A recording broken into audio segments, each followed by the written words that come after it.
Good morning, good evening, whoever you are, wherever you are, whatever you might be doing. We wish to welcome you to the Silverlight Show. The silverlight shines to illuminate that which lies hidden in darkness. For those of you tuning in today, we welcome you in. Ukraine. We're almost halfway into the third year of this conflict. And I have to say at this point, it's beyond insane. Theoretically, Russia has more troops. Ukraine is getting more support.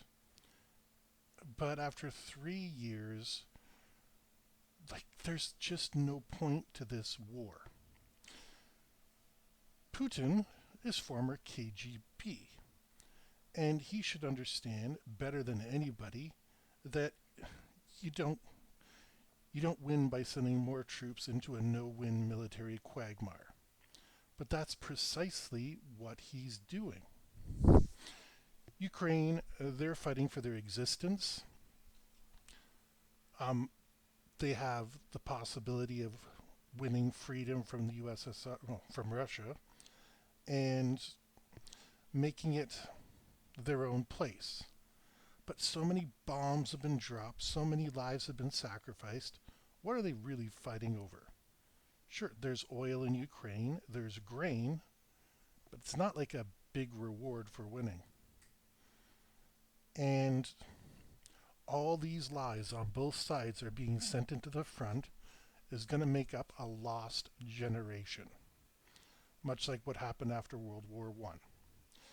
So you have to ask yourself, what has happened to what up until now was a pretty brilliant tactician on the international stage, Vladimir Putin?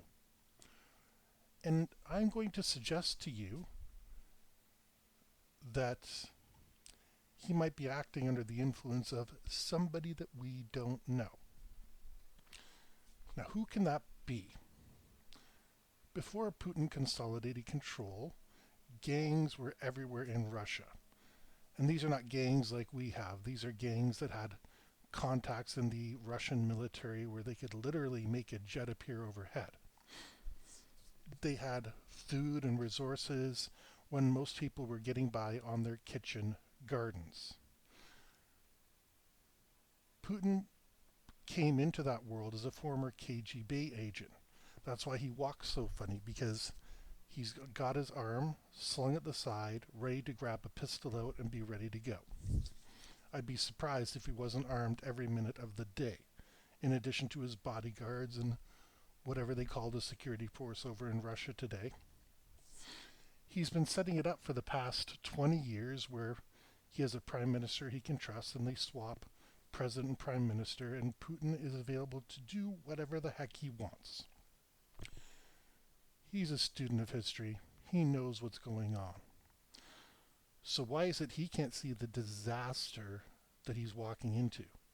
There's going to be no benefit to conquering Ukraine.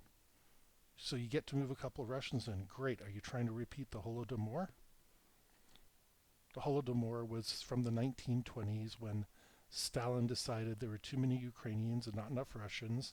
And so if he took all of their food, then there'd be fewer Ukrainians. Oh yes, this war is really over 100 years in the past. And it's steeped in just the most bloody things that you can possibly imagine. Ukraine, and indeed Russia's primary export is grain, and they send it to Africa. So Africa is suffering here, and there's nothing they can do. Literally, they can't give more money to Ukraine because the African countries tend not to have a whole lot lying around. Russia is going to send them grain if it feels like it and if it has enough left over. Oil, both sides have oil, and with all the industries being shattered, it's going to take decades, if not longer, to rebuild. And that's on both sides. Today, Ukraine is supposedly looking for permission to strike targets within Russia. And was it Poland or Sweden basically said, go ahead, you can use our stuff and hit what you want. That's not good, but it shows how the world has changed. I mean, one country at war for 3 years is just now getting permission to strike back. That's kind of insane. No other war has been fought on those conditions. And yet, even in those conditions, they've gone probably 2 years and a half longer than any realistic military strategist would have expected. Putin's generals are there to tell him what he wants to hear. But again, he's not stupid. He's cunning, he's got connections all over the place, but he's not stupid. And after 3 years of what's the old saying where if you keep doing the same thing and getting the same result, it's insanity to keep doing that thing. If this was a court, I would seriously consider ordering Putin for a competency hearing. Not because I think he's insane, but just to give some sort of idea of where this man's head is at the present time. Because it certainly isn't on any logical objective. No. He wants to save face. It's not nice to be the one that surrenders, but there's ways to make it happen. China stands to gain quite a bit here, and if they offered some sort of a peace proposal like everybody's willing to do in Gaza, but nobody's willing to do in Ukraine, China would look like a big winner. Somebody like Canada or the United Kingdom would be too close to the United States orbit, but China kind of has open ties with everybody. So this is kind of their ball to call. I don't think China's the one motivating the war because, again, they have nothing to gain. They aren't increasing their income any. They're not showcasing their military abilities. They're just sitting at the side, quietly funding the Russians so that, taking whatever the Russians can give them, and doing nothing different than any other people would do. Well, not people, any other government would do. War profiteering is still not as big of a crime as people think it is. The question still is, what is in Putin's mind?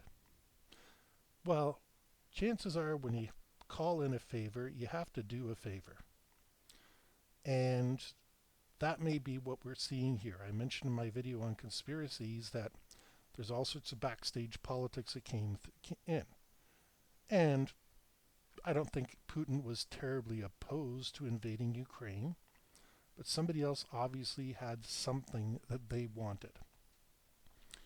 Whether it was treasures in museums, because even in the Gulf War, those things were being looted. They did a good job clamping down on it, but it was still a practice that pretty much all the soldiers did.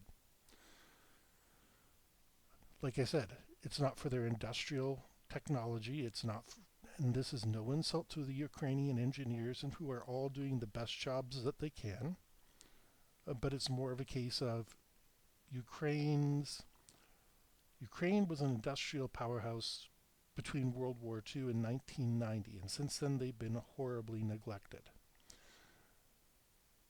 They certainly have a couple things that they can manufacture, like they had those jet plane single engine crop dusters. They weren't terribly popular, but it was still something they could do. It was a technology nobody else proceeded with. And they had their moments, absolutely. But compared to Russia, Russia has so much more, it doesn't need anything Ukraine has to offer. The territory, yes, it's nice to have bases, but after 3 years, 3.5 really, you're just beating a dead horse, and it doesn't make any sense anymore. It didn't make sense in the beginning unless they had a lightning war, shall we call it. Well, it wasn't a lightning war, it's a snail's pace war. And the Russians keep encountering new tactics, like when they use drones to blow up a hangar full of all sorts of planes. Yet nobody's done that before. Very creative. This is not the innovations you want from war. You want to be making those innovations. No, this is somebody else's battlefield that Russia probably does not want any part of. but they're stuck in there now. You get a base on the water, which has always been big for Russia, their Baltic fleet, but NATO can shut that down in a heartbeat. This is what Iran has always been able to do, is mine the Strait of Hormuz and dare anybody to come in there. Well, Russia still has that problem if they win the war. They still got to go through the Bosphorus. They still got to do anything. So there's nothing for the Russians to gain at all. It's a stupid war, and it's going on because of its own momentum, or it's going on because somebody wants it to go on. But let's take a moment and mourn all the soldiers, the men, the women, the various genders, whoever it is fighting, because they're going to be left with such holes in their lives, injuries, plagues. Let's be honest. Soldiers are in a perfect place to spread plagues. They get sick, they get all sorts of things, and they're in a unit together. It's a lost generation on both sides, and it's time that we try to recover it. Think who's behind the war. The comment section is open if you have any ideas. We hope you enjoyed this episode of the Silverlight Show. If you did, please like, share, because sharing is caring. Don't forget to subscribe if you haven't subscribed already. Click the notification bell icon so that way you can be appraised of every time we upload a new episode, usually every day at noon. And we hope you have a fantastic day.